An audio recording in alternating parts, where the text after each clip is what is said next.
Dimensionner un champ lorsqu'on le crée n'est pas une opération anodine.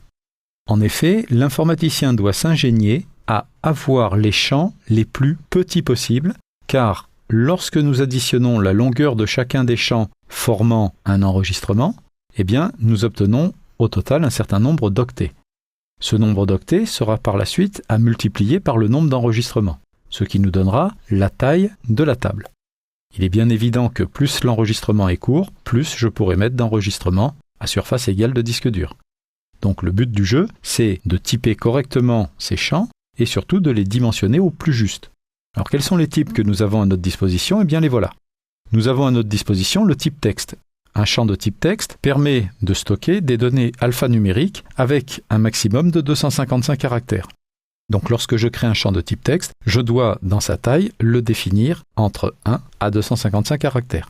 Alors surtout, ne dimensionnez pas systématiquement tous vos champs à 255 caractères. Parce qu'à ce moment-là, vous allez avoir des espaces blancs. Et pendant qu'Access lit des espaces blancs, il ne fait pas autre chose. Donc conclusion, il faut toujours dimensionner au plus juste. Prenons un exemple. Si je souhaite stocker le nom d'une personne, globalement, je prévoirai une quinzaine de caractères. En France, il est rare que les gens aient des noms plus longs que 15 caractères. Maintenant, le jour où un individu aura un nom à 16 ou 17 caractères, on sera obligé de tronquer son nom. Mais il vaut mieux perdre 1 ou 2 caractères pour un individu, plutôt que de tout dimensionner à 255 et perdre peut-être 200 ou 250 caractères ou 240 caractères remplis d'espaces blancs pour chacun des enregistrements, surtout si j'ai 1000 individus. Le champ de type mémo, c'est un champ alphanumérique aussi, qui va nous permettre de stocker jusqu'à 65 535 caractères. Mais l'intérêt de ce champ, c'est que ce champ ira en augmentant en fonction du contenu qu'on y mettra dedans. Donc si je mets peu de contenu, ce champ sera petit. Si je mets beaucoup de contenu, ce champ sera grand. En général, on utilise le champ de type mémo principalement pour faire des commentaires. Par exemple, je fais une fiche client et je prévois un champ commentaire pour que l'utilisateur puisse laisser un commentaire sur son client. Un champ de type texte sera plutôt réservé pour des champs de type désignation, nom, ville, etc.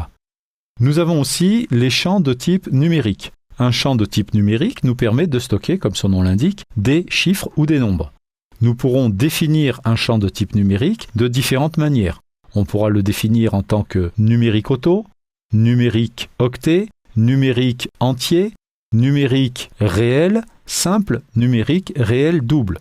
En fonction du type de champ numérique que l'on aura défini, ce champ occupera de 1 à 16 octets sur le disque dur. Ensuite, nous avons le champ de type date et heure. Comme son nom l'indique, il permet de stocker soit une date, soit une heure. Quel que soit le cas, il occupera 8 octets sur le disque dur. Nous avons le champ de type monnaie qui nous permet de stocker des informations de telle sorte que nous ayons la devise écrite derrière. Ce champ occupera 8 octets. Nous pouvons aller jusqu'à 4 chiffres après la virgule.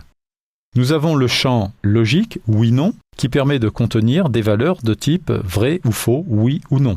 Par exemple, je gère une bibliothèque, je voudrais savoir si tel ou tel ouvrage est en location ou s'il est sur mes rayonnages. Je prévoirai un champ en location. Si je mets une croix dedans, oui, il est en location, donc il est plus sur mes rayonnages. Si je retire la croix, non, il n'est plus en location, il est sur mes rayonnages.